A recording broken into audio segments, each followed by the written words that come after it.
Logan, welcome back to the podcast. Wonderful to be here, Sarah. Great to have you on, and we have lots to talk about. Of course, the CPI data came out, and it was cooler than everyone thought, or at least most people thought. And then, that has a huge impact on mortgage rates, the bond market. So you are here to tell us all about that. Take it away. So what's interesting with the 10-year yield and inflation data right now is that the trend is clearly set in that the growth rate of inflation has peaked. And currently right now, the core CPI, Consumer Price Index, is being held up by shelter, which everyone knows is being inflated currently. It probably will be for the most of the year. So the growth rate of inflation is already lower. We have now tested kind of the 3.42 to 3.45% area on the 10-year yield a few times. And once in a while, I'd like to bring out Gandalf from Lord of the Rings when he has the famous line that you shall not pass. Well, right now we're hitting a very key technical level that we haven't been able to break. So for now, we've had a nice move lower in bond yields. It's moving because for the right reasons. The growth rate of inflation is falling. It'll be more difficult to keep that up as time goes by. So that's a positive in that sense. The inflation data, for the most part, it came in line. But what we're seeing on the month-to-month data, especially when you take out shelter inflation on the core side, the growth rate of inflation is starting to look like as it did pre-COVID. And that's a positive because that's what the Federal Reserve wants to see. And also wage growth is slowing down. That's another factor that the Federal Reserve wants to see. So it was a good week in that sense that the things that the Federal Reserve has been talking about for a while has changed. Okay, so let's talk about that. On our last podcast, you were like, you don't want to be the old slow turtle. Called out the people on the Federal Reserve. What do you think they're making of this CPI data? Sticking with the original theme about the Federal Reserve, I believe at least, they're going to talk as tough as possible until the poker face is totally, unplayable. We're starting to get to the point where the poker face is starting to become unplayable. So the question is, when does the Federal Reserve's language change? And for myself, a lot of people talk about when will the Fed pivot? I don't personally believe the Fed pivots until jobless claims breaks. I think they lose all their cover and they just go back to how they originally are. The question is, does jobless claims even break in 2023? We got the data yesterday as well. Looks good. Continuing claims stabilized. Initial claims fell again. We're so far from that 323,000 K level. Going out forward, how does the Federal Reserve start to talk? Because if the growth rate of inflation is already falling without jobs being lost, I think that's kind of a bad mark on their talking points, because the Federal Reserve and also other people have talked about that you need unemployment rates to 5, 6, maybe even 7% to fight inflation. If the growth rate of inflation is already falling with a tight labor market, the institution of the Federal Reserve is at credibility risk. Once again, we're not shocked here, right? So I think it becomes a point to where if the growth rate of inflation starts to fall more noticeably and the job market stays stable, they lose that talking point, as other prominent economists have also talked about, maybe 5, 6, 7% unemployment rates to beat inflation. Because if the growth rate of inflation is falling on itself, that's a positive in the sense of getting bond yields lower, mortgage rates lower, without creating a national job loss recession. I think the internal battles that people have on social media via Twitter finance versus government institutions is really based on this principle that you can have a tighter labor market, you can have people be employed without having breakaway inflation. We saw this pre-COVID. And now that fight will start to get more traction again if the growth rate of inflation starts to fall down and we don't have a job loss recession, which is what I want because I mean I'm on recession watch as of August 5th, 2022. So I'm just looking at jobless claims data. That's why I always tell people at this point of the cycle, you just look at jobless claims. And if it doesn't break, that's a positive in the sense. And if the growth rate of inflation falls by itself, that's a positive. What do we call that? We call that a soft landing, Sarah Wheeler. Thank you for outlining the soft landing, Logan Mohtashami. So your model, your whole model is like we have to see the job loss recession before the Federal Reserve is going to do anything. So are you saying here that even if we don't have the job loss recession, the inflation data will be such that it will pressure them to do it? Or are you saying they won't, even if unless they have the job loss recession? The Federal Reserve has trapped themselves in a corner, which I think is a very bad corner to be trapped in, that they are telling American citizens, you need to feel pain for us, unelected officials who can't lose their jobs, to do our jobs better. So, in that context, I think if the growth rate of inflation falls, the talking points of trying to stay very tight at this point starts to lose some luster. And then I mean, the housing market is in a recession. It needs lower rates to get out of itself. So how long do you have that in a recession? Now, I personally believe that the Federal Reserve is keeping an eye on housing very closely um, because we have a backlog of homes to be built still. It's kept the construction labor actually elevated. Once that is done, housing permits could literally keep on falling every single year until that situation is fixed. What you don't want to see, which has always been the criticism of the Federal Reserve and other people, once you destroy demand strong enough, the production starts to fall, and it's very hard to pick up. So that's why the best way to deal with inflation is always to add more supply. We're getting to the point to where when housing permits keep on falling, when does the Federal Reserve actually think, okay, we're getting to the point where the growth rate of inflation, and I think this is the key thing for 2020, if the growth rate of inflation is really falling and the days on market in housing is going higher and we see a little bit more balance, do they start to sound more productive? Because really it's the housing industry is in a recession. Marketing, digital ads, or in the media industry is in a recession because advertising budgets are falling. And then, a few other pockets, but in the general economy isn't. So I think to me, the soft landing is stabilizing housing. And if it actually starts to show a little bit of growth, I think a lot of the more bearish people we have in America start to change their tune because housing typically leads you into recession. It's also the early one to get out of recession.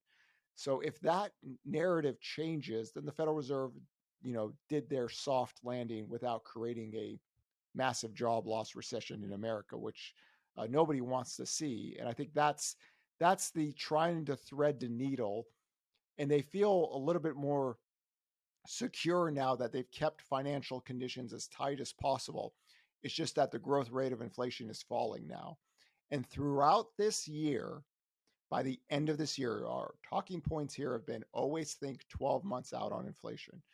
The PCE data, the personal consumer expenditures, that's their kind of a key 2% line they're looking about. That could come down to a 3 handle by the end of the year. Then they, at that point, you have to ask yourself, are you still going to be pushing for financial conditions to be tight? Because then you're really pushing on the recession meter. And if the growth rate of inflation is falling on its own without inflation, without a job loss recession, this means you don't have to have unemployment rates get to 6% to defeat inflation. So if we want to see the housing market recover, I mean, mortgage rates are front and center for that. So we've already seen mortgage rates, take into account some of this inflation data. Where do you think we're going? And how does that differ from well, let me ask you that first, then we're going to go into how that, compares to your 2023 forecast. But like, this is front and center for our audience. Where should they expect mortgage rates to really land? So far, everything kind of looks right in line from that October 27th article. The growth rate of inflation will fall. Mortgage rates should get better. We've already got, over 1.25% move from last year's peak. The 10-year yield, that kind of firm range we started the year in the forecast, 4.25, kind of 3.22% around there. We're actually not that far from that. It's getting below 3% and having the spreads get better. There's where you could get to the low fives and even break under 5%.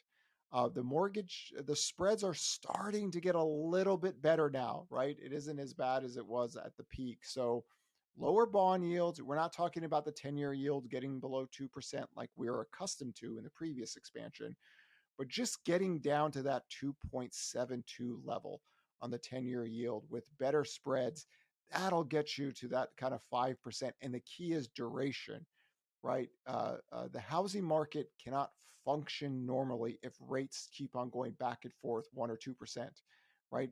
This is not the sector that can handle volatility, because people will do what they did last year. They just go, okay, I'm not buying, I'm not selling, right? So we need stability, and that's part of one of the reasons why the mortgage-backed security purchases were even done, just to have stability in the marketplace. And I think that's, again, my thing has always been, a lot of the people who are traditionally bearish on housing don't like the Federal Reserve, and they've always talked about the entire system is a Ponzi scheme by mortgage-backed securities. Well, guess what? QE ended already. The Federal Reserve's balance sheets is coming down, and mortgage rates come down. Under no circumstances, going back to the Peloponnesian War, was that supposed to ever happen. When QE ends and balance sheets reduction, rates are supposed to go to 8 to 10%. There are, again, only one group of American citizens who have made it their miserable lives to talk about this every single day until they pass off. So I don't know what else to say. We're here once again. The 10-year yield is at 3.45%. Mortgage-backed securities are not, we're not here yet. So the balance sheet is actually falling. Everything that they have told us about the great collapse of the United States of America and housing has not occurred. People just live in their homes. That's it. It's nothing more exciting than that. So you need the 10-year yield to really fall, and you need it to fall with duration to get to that level. But if the spreads get better, that 2.72 level on the 10-year, if you could just get there with duration, that should stabilize a lot of things even more. As we have seen what happened when rates went from 7.375 to kind of 6.25, we saw some stabilization. It just needs more time. What cannot happen, one of the concerns about this year is that rates fall back down to 1 and they just go back up again. And I think one of the things that, this is actually one of the things I talked about in the 2022 forecast. Sometimes there's market stress and it could send rates higher in a strong fashion. And then a lot of times, traditionally, that has been the peak of bond yields and mortgage rates. We kind of saw that in 2018 when the 10-year yield got to 3.25, but it never broke its long-term range. It was heading down. I think some of the HousingWire people who might not have followed me back then, I was the only person, I think, on record that was talking about rates falling in 2019, just because of that downward trend is still intact. Here, we had a really big episode last year where the dollar started to get super strong. And the reason I talk about the dollar a lot is that when the dollar gets super strong against the world, bad things happen. And that drove rates. I drove the 10-year yield to 4.25, and mortgage rates got to 7. There was a lot of stress in the marketplace. The dollar has come down noticeably. That is a positive. Everything's more calm now, right? We're not seeing these crazy moves anymore. If the Fed can just manage this slowly getting back down, we could stabilize the housing market, and that is one of the sectors that's in a recession. Then everything else kind of keeps at bay. So I think the dollar getting weaker, positive. I think less Fed overhyping, positive. And then if the spreads get better on themselves, positive. So the things that were very negative last year have started the year off good. Right now, again, a very key technical level in the 10-year yield. We haven't been able to breach it yet, but if it can happen, then we start to get back down to those levels. Now, if the U.S. economy breaks, jobless claims break, again, that can drive money into bond yields. And that's the wrong reason for having, or it's not the reason we want for bond yields to go lower. But that's why I've emphasized that 323,000 4-week moving average. I believe if that did occur, the bond market would get so ahead of the Federal Reserve, and the growth rate of inflation is already cooling that their poker face is done. They're showing everybody their cards, and the whole narrative changes. This doesn't mean rate cuts happen. This means the narrative around inflation and bonds and everything goes away. And this is the ultimate debate about 1974, 1975, 1980, 1981 compared to the post 1982 economic reality. If you are part of the 70s person, I understand. I actually could even accept that, but you have to believe and you have to convince people that rent inflation is about to take off again. So you can't be a rental deflation person and a 1970s inflation person at the same time. It doesn't work that way. It's never worked that way. Rent inflation drives CPI. Rents are going to have to take off. Housing inflation has to take off again. And just don't think we have that kind of economy, and we're getting more supply in the marketplace. So you have to pick a side right now.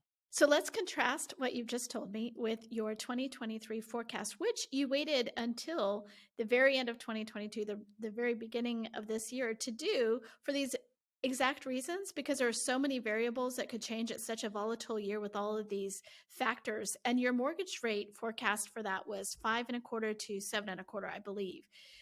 Where do you sit on that now?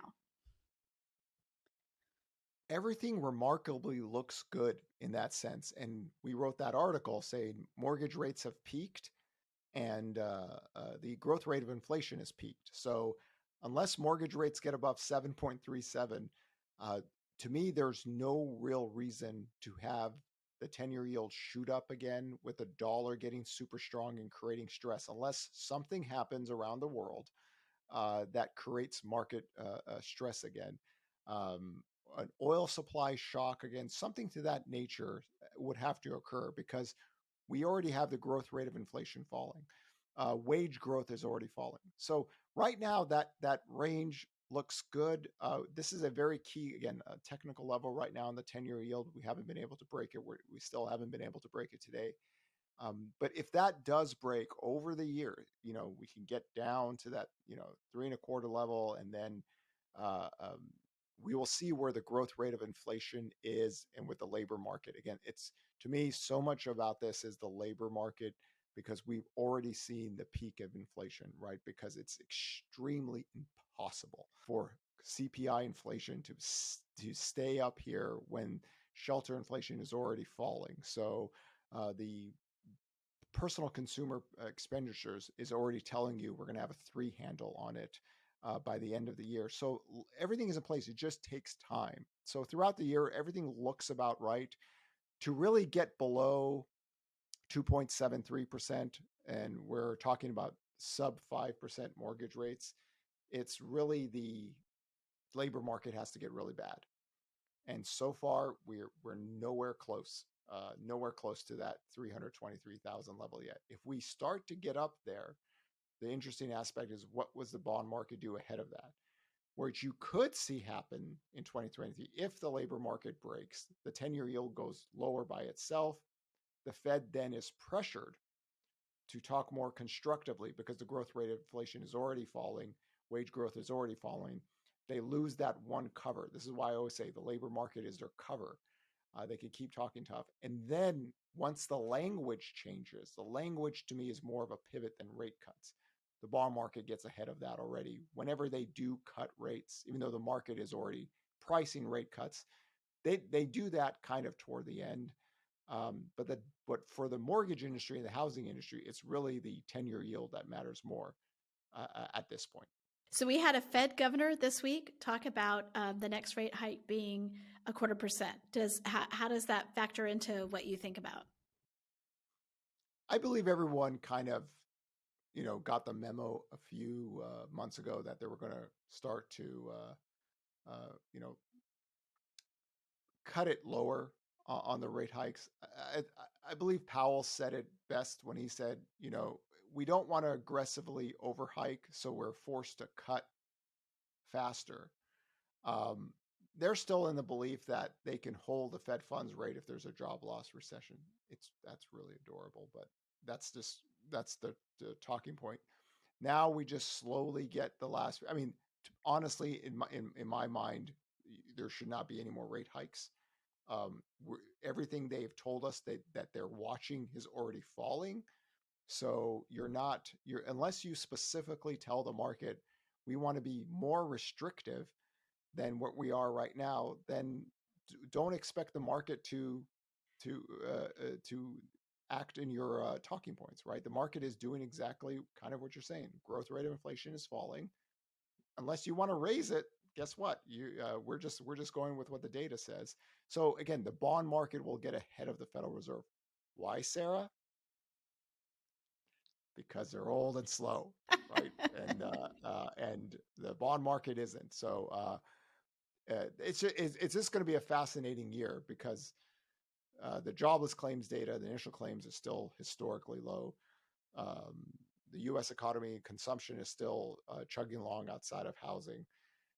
But if the labor market breaks, it really be one of the more fascinating times in Federal Reserve history that everyone is kind of saying, we're looking at the data and it's not really agreeing with what you're saying. And you're talking about a job loss recession. And everybody's like, what are you doing? And I'll be honest. I will be surprised if nobody resign or if somebody doesn't resign at the Federal Reserve Really? after all this. Yeah. It's just, if that occurs and the Fed is worried about credibility and the market just doesn't believe them. So if it gets to the point where the growth rate of inflation falls and then the labor market falls and they just sit there, I'm not sure I want any of them on my team. I wouldn't. Why? We don't want old and slow. We want young and athletic, right? So if everyone is forcing you to go to one direction and you're the other side, and then the labor market breaks and your dual mandate is price stability and employment, you're not doing your job. So I think that's going to be the inflection point. Now, I personally believe they turn, but if they don't, and if I'm wrong, then I'm not sure the country. I believe the country deserves better than that, because it's really you could only run the talking tough points for so long. So we'll see how the rest of the year. But so far this year, it's early in the year, but really since October 27th, when we wrote that article about the case for mortgage rates to fall, everything kind of looks in line. For me personally, I'm just waiting to see if we're able to break underneath that 3.42 level on the 10-year yield, and then a lot of, I think, other things change. Algo models come in, money starts buying bonds, so that'll be key. But for now, it looks about right. No real surprises here on the inflation data or the economic data in that sense. I know the mortgage industry would love it to see rates go lower, but even if rates stabilized at like 6, if it was stable with some duration, that itself would help the market. Yes. The stress in the marketplace is these wild rate moves. Think about the history we had last year. We went from 3 to 6.25, 6.25 to 5, then from 5 to 7.37. That is what third world countries that have very weak currencies that have no monetary stability to us. And that's what we look like. We look like a third world country. We just have no stability whatsoever.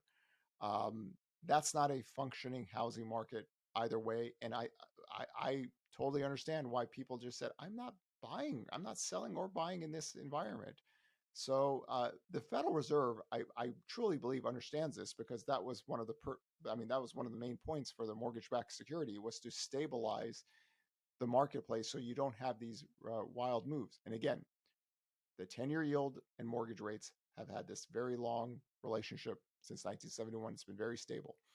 The spreads can get wild. So you have a more stable marketplace, you have a more functioning housing market. So we'll see how this year is, because buying mortgage-backed securities doesn't seem to be in the playbook, but duration is very key, because people, this is not like you're buying a toy on Instagram. This is a serious lifelong decision. So you want to have a little bit of more stability in the marketplace. And I believe some Fed governors have talked about this, that, over time, as long as rates stay somewhat stable, the housing market should act a little bit better. So we'll see. We're starting to get to that point where it's show me time for the purchase application data. We're now getting to that seasonal time where you see volume growth.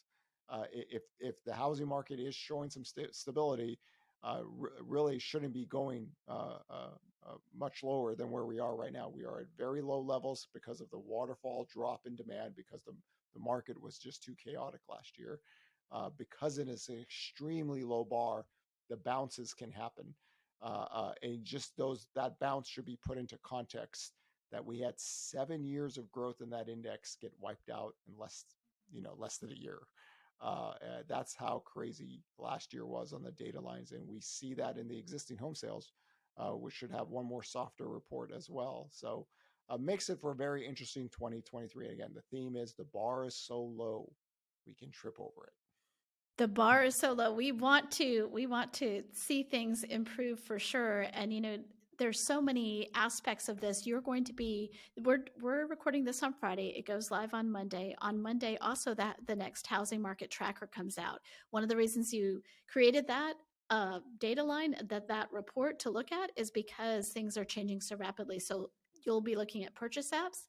You'll be looking at the latest inventory data that we get from Altos Research, and you'll be looking at mortgage rates. So that's something to look forward to as well. And of course, we have our HW Plus housing market update on February 6th, and you'll be joined by Mike Simonson, Odetta Cushy, Lisa Sturdivant. That's going to be amazing. We actually already have a ton of people signed up for that. Hundreds of people already signed up for that. So I think that people want to know what's happening. Yes, and you get a little bit more clarity by that time, as well as we'll have 3 good weeks of forward-looking data in it. And the one thing that I don't want to see inventory keep on falling. That is not a positive, because again, a traditional seller is a traditional buyer, and we want to get the traditional spring inventory growth. We do not want the repeat of last year, the second half of 2022, nor the early part of COVID, where new listings data decline, demand declines, inventory doesn't go anywhere.